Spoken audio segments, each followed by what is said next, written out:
Puji Tuhan, selamat pagi Bapak Ibu yang terkasih di dalam nama Tuhan Yesus Kristus, Jemaat GPD Mur Serumbai dimanapun Bapak Ibu berada. Pada pagi hari ini kembali kita dipertemukan untuk mendengarkan sebagian renungan kebenaran firman Tuhan. Dan sebelumnya mari kita bersatu dalam doa.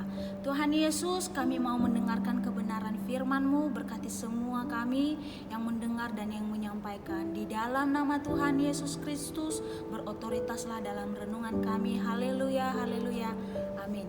Puji Tuhan, pada pagi hari ini saya mengajak kita untuk membaca Ulangan pasal 31 ayatnya yang ke-6. Nah, saya bacakan untuk kita semua.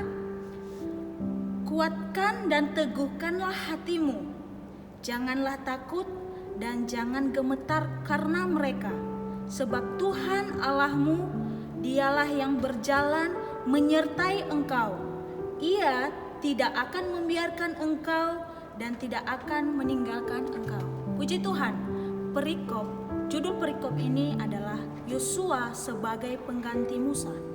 Nah, dalam ayatnya yang ke-6 ini, firman Tuhan kepada Yosua mengatakan, kuatkan dan teguhkanlah hatimu. Kenapa Tuhan bisa menyampaikan itu melalui Musa kepada Yosua bahwa kuatkan dan teguhkanlah hatimu? Karena apa?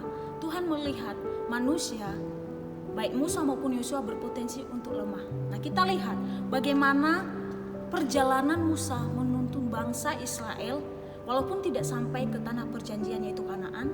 Bagaimana dia harus menghadapi orang Israel yang keras kepalanya sungguh luar biasa. Seorang Musa yang dicatat di Alkitab, seorang yang lembut hatinya, bisa menjadi marah itu karena apa? Karena keadaan, situasi-situasi yang disebabkan oleh bangsa Israel membuat dia menjadi marah, sehingga dia pun tidak sampai di tanah perjanjian. Nah, Tuhan mengatakan kepada Yosua sebagai pengganti Musa, kuatkan dan teguhkanlah hatimu. Kenapa Tuhan bisa berkata seperti itu? Karena apa? Yosua pun melihat bagaimana Musa berjuang memimpin bangsa Israel. Itu bisa berpotensi di dalam diri Yosua untuk lemah, untuk melihat, aduh Musa aja yang lemah lembut hatinya bisa menjadi marah, apalagi aku. Sehingga Tuhan berkata, jangan takut dan jangan gentar menghadapi mereka. Karena kedepannya dicatat bahwa bangsa Israel itu terus berperang melawan orang-orang yang menduduki Kanaan.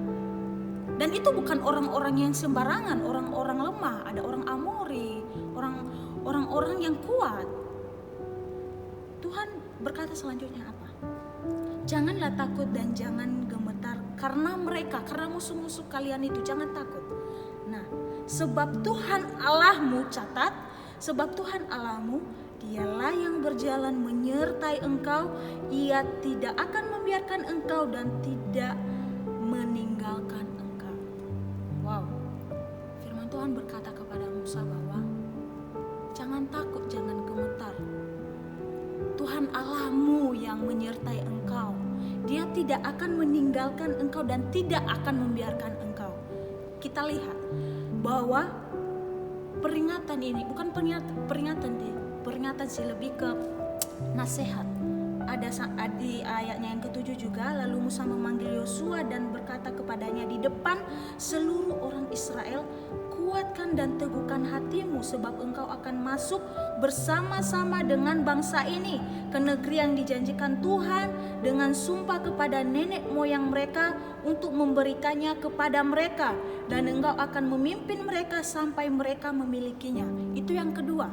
Ketiga, kita lihat ayat 23. Kepada Yosua bin Nun diberinya perintah firman-Nya, kuatkan dan teguhkanlah hatimu, sebab engkau akan membawa orang Israel ke negeri yang kujanjikan dengan sumpah kepada mereka, dan aku akan menyertai engkau. 3 kali di pasal ini Tuhan memperingati, Tuhan memberikan nasihat, Tuhan memberikan firman-Nya kepada Yosua bahwa kuatkan dan teguhkan hatimu.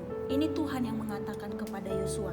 Sehingga kita lihat selanjutnya bahwa pun Yosua dengan percaya diri, dengan gigih, dia melakukan kehendak Tuhan. Dia yang memegang tongkat estafet untuk memimpin bangsa Israel untuk memasuki tanah perjanjian tersebut. Untuk kita saat ini terlalu banyak janji-janji Tuhan di dalam kehidupan kita, bahwa jangan takut, jangan gentar. Terlebih-lebih di tengah-tengah kondisi saat ini, mungkin nggak saya sampaikan lagi bahwa pandemi ini banyak hal yang dia berikan dampak dalam kehidupan kita. Tetapi kita percaya bahwa tidak ada sesuatu apapun yang Tuhan izinkan terjadi. Tuhan sudah mengizinkannya. Kembali kita berserah kepada Tuhan. Kita percaya janji Tuhan itu bukan sebuah omongan yang kosong. Dia akan menempati. Pekerjaan kita cuma satu. Percaya. Lakukan yang menjadi bagian kita. Tuhan yang berotoritas sepenuhnya selanjutnya. Puji Tuhan, kita akan tundukkan kepala, kita akan berdoa memohon kekuatan untuk kita tetap teguh di dalam Tuhan. Tuhan Yesus, terima kasih untuk kebenaran firman-Mu. Kalau boleh Engkau memberikan sebuah nasihat kepada Yosua untuk memimpin bangsa Israel, untuk meneguhkan dan menguatkan hatinya.